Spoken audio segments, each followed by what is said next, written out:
Hi hello ನಮಸ್ತೆ friends, welcome back to Ankushika Kannada ಚಾನಲ್ಗೆ.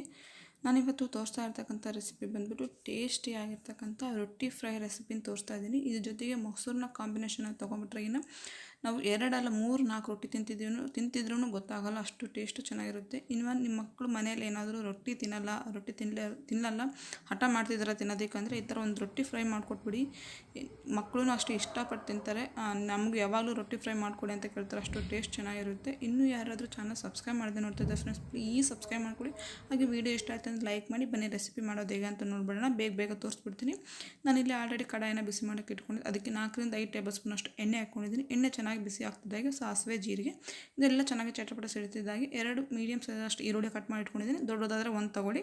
ಇದೆಲ್ಲದನ್ನು ಈರುಳ್ಳಿ ಇರ್ತಕ್ಕಂಥ ಹಸಿಪ್ನಲ್ಲಿ ಹೋಗ್ಬಿಟ್ಟು ಕಲರ್ ಚೇಂಜ್ ಆಗಬೇಕು, ಅಲ್ಲಿವರೆಗೂ ಚೆನ್ನಾಗಿ ಫ್ರೈ ಮಾಡ್ಕೊಳ್ಳಿ ಈರುಳ್ಳಿ ಇಲ್ಲಿ ಸ್ವಲ್ಪ ಬೇಗ ಸಾಫ್ಟ್ ಆಗಬೇಕಂದ್ಬಿಟ್ಟು ನಾನು ಸ್ವಲ್ಪ ಉಪ್ಪು ಹಾಕ್ಕೊತಾ ಇದ್ದೀನಿ. ಇದನ್ನ ಇವಾಗ ಇನ್ನೊಂದ್ಸಲ ಚೆನ್ನಾಗಿ ಮಿಕ್ಸ್ ಮಾಡ್ಕೊಂಬಿಡೋಣ. ಟೇಸ್ಟ್ ಅಂತೂ ತುಂಬ ಚೆನ್ನಾಗಿರುತ್ತೆ. ಮಕ್ಕಳು ಲಂಚ್ ಬಾಕ್ಸ್ ಆದ್ರೂ ಕಟ್ಬೋದು, ಅಷ್ಟು ಟೇಸ್ಟ್ ಚೆನ್ನಾಗಿರುತ್ತೆ. ನೋಡಿ, ಇಲ್ಲೆಲ್ಲ ಈರುಳ್ಳಿ ಚೆನ್ನಾಗಿ ಸಾಫ್ಟ್ ಆಗಿದೆ. ಇವಾಗ ಇದಕ್ಕೆ ನಾನು ಸ್ವಲ್ಪ ಪೇಸ್ಟ್ ಹಾಕ್ಕೊತಾ ಇದ್ದೀನಿ. ಯಾವ ಪೇಸ್ಟ್ ಅಂದರೆ ಇಲ್ಲಿ ಒಂದು 4-5 ಹಸಿಮೆಣಸಿನಕಾಯಿ ತೊಗೊಂಬಿಟ್ಟು ಸ್ವಲ್ಪ ಉಪ್ಪು ಹಾಕ್ಕೊಂಬಿಟ್ಟು ಪೇಸ್ಟ್ ಮಾಡ್ಕೊಂಡಿದ್ದೀನಿ. ಇದಕ್ಕೆ ಯಾವುದೇ ರೀತಿ ಮಸಾಲೆ ಏನು ಹಾಕ್ಕೊಂಡಿಲ್ಲ, ಜಸ್ಟ್ ಹಸಿಮೆಣಸಿನಕಾಯಿ ಉಪ್ಪು ಹಾಕ್ಕೊಂಬಿಟ್ಟು ಪೇಸ್ಟ್ ಮಾಡ್ಕೊಂಡಿದ್ದೀನಿ. ಇದನ್ನು ಇವಾಗ ಹಾಕ್ಕೊಂಬಿಟ್ಟು ಚೆನ್ನಾಗಿ ಇದರಲ್ಲಿರ್ತಕ್ಕಂಥ ಹಸಿ ಸ್ಮೆಲ್ ಹೋಗೋವರೆಗೂ ಚೆನ್ನಾಗಿ ಫ್ರೈ ಮಾಡ್ಕೋಬೇಕು. ನೋಡಿ, ಇದೆಲ್ಲ ಚೆನ್ನಾಗಿ ಫ್ರೈ ಮಾಡ್ಕೊಂಡಿದ್ದಾದಮೇಲೆ ಒಂದು ಅರ್ಧ ಟೇಬಲ್ ಸ್ಪೂನ್ ಆಗೋಷ್ಟು ಅರಿಶಿನ, ಒಂದು 1/4 ಟೇಬಲ್ ಸ್ಪೂನ್ ಆಗೋಷ್ಟು ಗರಂ ಮಸಾಲ ಹಾಕ್ಕೊಂಬಿಟ್ಟು ಇನ್ನೊಂದ್ಸರಿ ಇದನ್ನು ಚೆನ್ನಾಗಿ ಮಿಕ್ಸ್ ಮಾಡ್ಕೊಳ್ಳೋಣ. ನೀವೇನಾದರೂ ಮನೇಲಿ ರೊಟ್ಟಿ ಜಾಸ್ತಿ ಉಳಿದ್ಬಿಟ್ಟಿದೆ ಅಂತಂದರೆ ಸಾಯಂಕಾಲ ಸ್ನ್ಯಾಕ್ಸ್ ಟೈಮ್ ಆದ್ರೂ ಮಾಡ್ಕೋಬೋದು. ಟೀ ಜೊತೆಗಂತೂ ಇನ್ನೂ ಚೆನ್ನಾಗಿರುತ್ತೆ, ಕಾಂಬಿನೇಷನ್ ಸೂಪರ್ ಇರುತ್ತೆ. ಹಾಗೆ ಇಲ್ಲಿ ಒಂದು ಮೀಡಿಯಮ್ ಸೈಜ್ ಆಗೋಷ್ಟು ಹಣ್ಣಾಗಿರ್ತಕ್ಕಂಥ ಟೊಮೆಟೊ ತೊಗೊಳ್ಳಿ. ಅದನ್ನು ಚಿಕ್ಕದಾಗಿ ಕಟ್ ಮಾಡ್ಕೊಂಬಿಟ್ಟು ಹಾಕ್ಕೊಂಡಿದ್ದೀನಿ.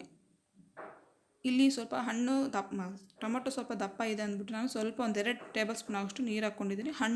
ಟೊಮೊಟೊ ಏನಾದರೂ ಪೂರ್ತಿ ಹಣ್ಣಾಗಿತ್ತು ನೀರು ಹಾಕ್ಕೊಳೋದೇನು ಬೇಕಾಗಿಲ್ಲ. ನೋಡಿ, ಇದೆಲ್ಲ ಚೆನ್ನಾಗಿ ಮಿಕ್ಸ್ ಮಾಡ್ಕೊಂಡಿದ್ದಾದಮೇಲೆ ಒಂದು 2-3 ನಿಮಿಷದವರೆಗೂ ಕುದಿಸ್ಕೊಳಕ್ಕೆ ಬಿಟ್ಬಿಡೋಣ ಇದನ್ನು. ನೋಡಿ, ಇಲ್ಲಿ ಟೊಮೊಟೊ ಎಲ್ಲ ಚೆನ್ನಾಗಿ ಮೆತ್ತಗಾಗ್ಬಿಟ್ಟು ಎಣ್ಣೆ ಎಲ್ಲ ಮೇಲ್ಗಡೆ ಬಿಟ್ಕೊಂಡಿದೆ. ಇದು ನಿಮಗೆ ಇನ್ನೊಂದ್ಸಲ ಚೆನ್ನಾಗಿ ಮಿಕ್ಸ್ ಮಾಡ್ಕೊಂಬಿಟ್ಟು ನಾನು ಇಲ್ಲಿ ಮಾಡ್ಕೊಂಡಿರೋ ಪೇಸ್ಟಿಗೆ 4 ರೊಟ್ಟಿ ಹಾಕ್ಕೊತಾ ಇದ್ದೀನಿ. ಇವಾಗ ನಾನಿಲ್ಲಿ ನೋಡಿ, ನೀವು ಮೆತ್ತಂದು ರೊಟ್ಟಿ ಅಂತೆಲ್ಲ ಖಡಕ್ ರೊಟ್ಟಿನ ಹಾಕ್ಕೊಂಬಿಟ್ಟು ಮಾಡ್ಕೋಬೋದು, ಅದನ್ನು ಅಷ್ಟೇ ಟೇಸ್ಟ್ ಚೆನ್ನಾಗಿರುತ್ತೆ. ಇವಾಗ ಇದನ್ನು ಮಸಾಲೆ ಎಲ್ಲ ಚೆನ್ನಾಗಿ ರೊಟ್ಟಿಗೆ ಅಂಟ್ಕೋಬೇಕು, ಅಲ್ಲಿವರೆಗೂ ಚೆನ್ನಾಗಿ ಒಂದ್ಸರಿ ಮಿಕ್ಸ್ ಮಾಡ್ಕೊಂಬಿಡ್ಬೇಕು.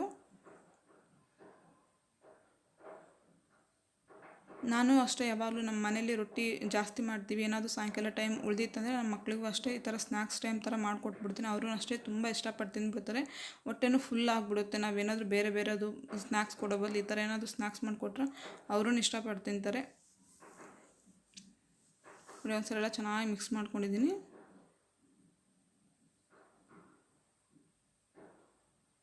ಬೇರೆ ಏನು ಬೇಕಾಗಿಲ್ಲ, ಜಸ್ಟ್ ಈರುಳ್ಳಿ, ಟೊಮೊಟೊ, ಹಸಿಮೆಣಸಿನಕಾಯಿ ಇತ್ತಂದರೆ ಸಾಕು. ಸೂಪರಾಗಿರ್ತಕ್ಕಂಥ ಸ್ನ್ಯಾಕ್ಸ್ ರೆಸಿಪಿ ರೆಡಿಯಾಗಿಬಿಡುತ್ತೆ. ಇವಾಗ ಇದನ್ನು ಒಂದು 2 ನಿಮಿಷ ಮುಚ್ಚಿಬಿಟ್ಟು ಬೇಯಿಸ್ಕೋಬೇಕಾಗುತ್ತೆ. ನೋಡಿ, ಟೇಸ್ಟಿಯಾಗಿರ್ತಕ್ಕಂಥ ರೊಟ್ಟಿ ಫ್ರೈ ರೆಸಿಪಿ ರೆಡಿಯಾಗಿದೆ. ನೀವು ಈ ರೆಸಿಪಿನ ಏನಾದರೂ ಮನೇಲಿ ಟ್ರೈ ಮಾಡಿದರೆ ಅಥವಾ ವೀಡಿಯೋ ಇಷ್ಟ ಆಯಿತು ಅಂದರೆ ಲೈಕ್ ಮಾಡಿ, ಮತ್ತು ನಿಮ್ಮ ಅಭಿಪ್ರಾಯನ ಕಮೆಂಟ್ ಮಾಡೋದು ಮಾತ್ರ ಮರಿಬೇಡಿ. ಹಾಗೆ ಇನ್ನೂ ಯಾರಾದರೂ ಚಾನಲ್ ಸಬ್ಸ್ಕ್ರೈಬ್ ಮಾಡೋದು ನೋಡ್ತಾ ಇದ್ದಾರೆ ಫ್ರೆಂಡ್ಸ್, ಪ್ಲೀಸ್ ಸಬ್ಸ್ಕ್ರೈಬ್ ಮಾಡ್ಕೊಳ್ಳಿ. ಪಕ್ಕದಲ್ಲಿರ್ತಕ್ಕಂಥ ಬೆಲ್ ಬಟನ್ನ ಪ್ರೆಸ್ ಮಾಡಿದರೆ ನಾನು ಯಾವುದೇ ವೀಡಿಯೋ ಹಾಕಿದ್ರೆ ನಿಮಗೆ ನೋಟಿಫಿಕೇಶನ್ ಬರುತ್ತೆ. ಮುಂದಿನ ವೀಡಿಯೋ ಸಿಗೋಣ ಫ್ರೆಂಡ್ಸ್. ಅಲ್ಲಿವರೆಗೂ ನಮಸ್ಕಾರ.